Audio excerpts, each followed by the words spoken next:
चलिए बच्चों, आज का बहुत ही महत्वपूर्ण टॉपिक है पूर्ण संख्या किसे कहते हैं। पूर्ण संख्याओं के बारे में आज हम लोग जानेंगे, जो कई परीक्षाओं में पूछा जाता है। देखिए आप लोग कि पूर्ण संख्या किसे कहते हैं। शून्य को प्राकृतिक संख्याओं के साथ सम्मिलित करने पर प्राप्त संख्याएं पूर्ण संख्याएं कहलाती हैं।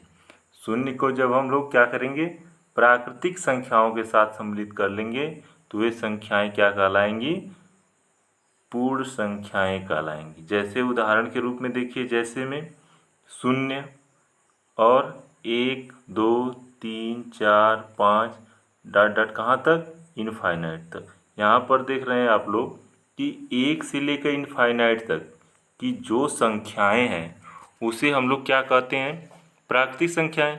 तो अब इसके पहले हमने क्या कर लिया, शून्य को भी शामिल कर लिया।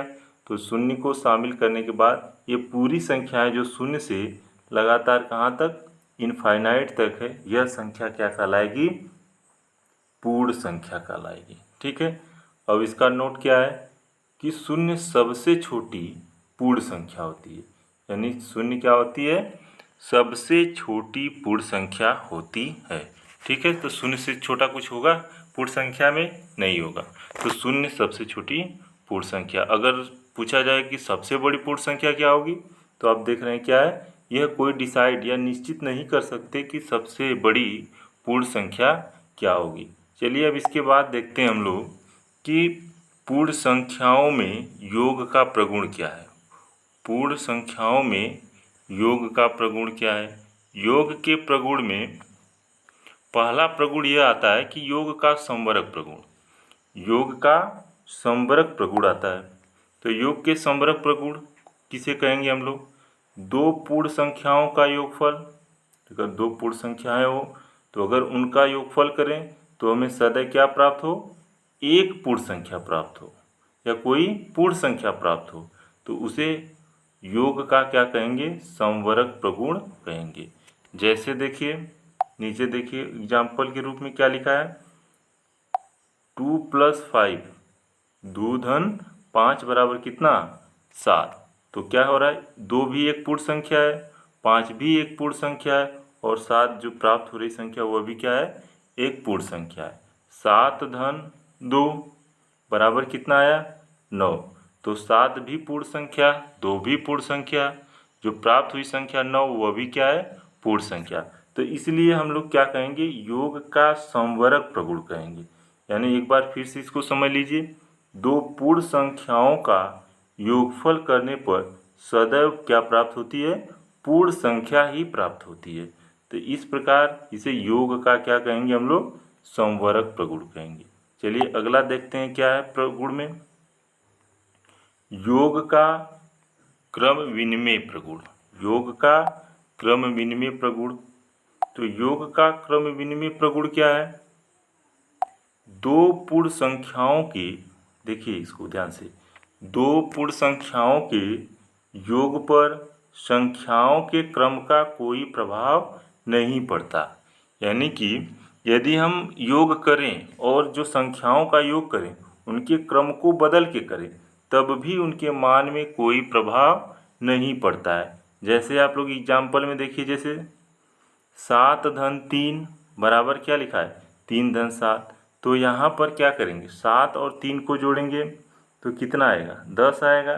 तो 10 बराबर इधर भी क्या होगा, 3 और 7 को जोड़ेंगे तो इधर भी क्या होगा, 10 होगा। तो आपस में मान क्या आया, 10 10 आया। यानी इसके मान में कोई प्रभाव नहीं पड़ रहा है।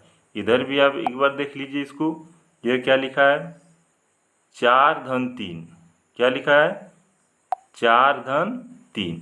और इधर क्या लिखा है, 3 धन 4। हमने क्या किया, पहले 4 में 3 को जोड़ा, फिर 3 में 4 को जोड़ा।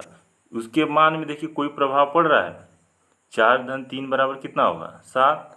और इसके बराबर क्या होगा, 7। तो इनका मान कोई बदला नहीं, बदला। तो यह आपस में क्या होंगे, बराबर होंगे।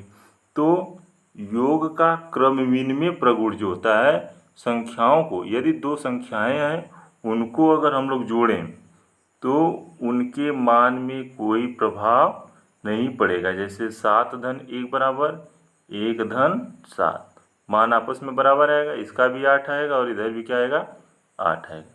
चलिए अगला प्रगुण देखते हैं हम लोग क्या है। योग का तत्समक अवयव। योग का तत्समक अवयव क्या होता है, जिसे देखिए किसी संख्या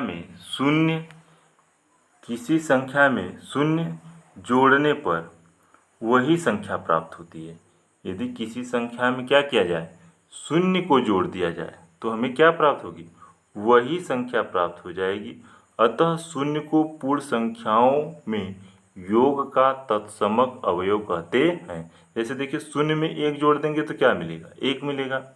अब यहाँ देखिए शून्य में 2 जोड़ देंगे तो क्या मिलेगा, 2 मिलेगा। शून्य में 3 जोड़ देंगे तो क्या मिलेगा, 3 मिलेगा। और इसी तरह से जैसे 5 में अगर हम लोग भी शून्य जोड़ दें तब भी क्या मिलेगा, 5 मिलेगा। इस तरह से मतलब किसी संख्या में शून्य को जोड़ा जाए तो हमें क्या प्राप्त हो जाए, वही मान प्राप्त हो जाए। तो शून्य को पूर्ण संख्याओं का क्या कहेंगे हम लोग, तत्समक अवयव कहेंगे। ठीक है, चलिए आप लोग बने रहिए, आगे तक देखिए आगे कौन सा है।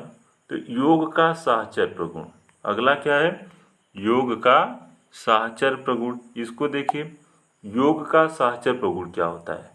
तो साहचर्य में क्या होता है कि हम लोग 3 संख्याओं को यानी 3 पूर्ण संख्याओं को लेते हैं। यदि देखिए इसको 3 पूर्ण संख्याओं को जोड़ते समय, यदि 3 पूर्ण संख्याएं उनको जोड़ते समय किन्हीं 2 का समूह पहले बना लेने से योगफल के मान में कोई प्रभाव नहीं पड़ता। जैसे आप लोग देख रहे होंगे उदाहरण के माध्यम से, नीचे देखिए इसको तो दिखाई दे रहा होगा कि 2 धन ब्रैकेट में 3 धन 4 बराबर क्या है, 2 + 3 ब्रैकेट में +4। यानी हम लोग क्या करेंगे कि पहले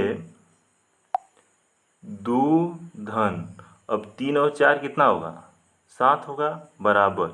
अब 2 और 3 को जोड़ेंगे तो 5 होगा। अब 5 में फिर क्या जोड़ेंगे, 4 जोड़ेंगे।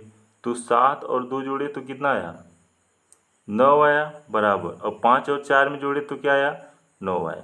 तो आप देख रहे हैं कि यदि 3 संख्याओं को जोड़ते समय किन्हीं 2 का समूह बना लेने पर योगफल के मान में कोई प्रभाव नहीं पड़ रहा है। देख रहे हैं ना, या आप अपने मन से और कोई ले सकते हैं आप उदाहरण।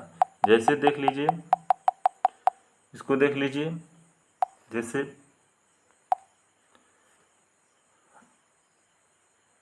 2 + 1 + 3 बराबर क्या हो सकता है, 2 + 1 प्लस तब करेंगे 3।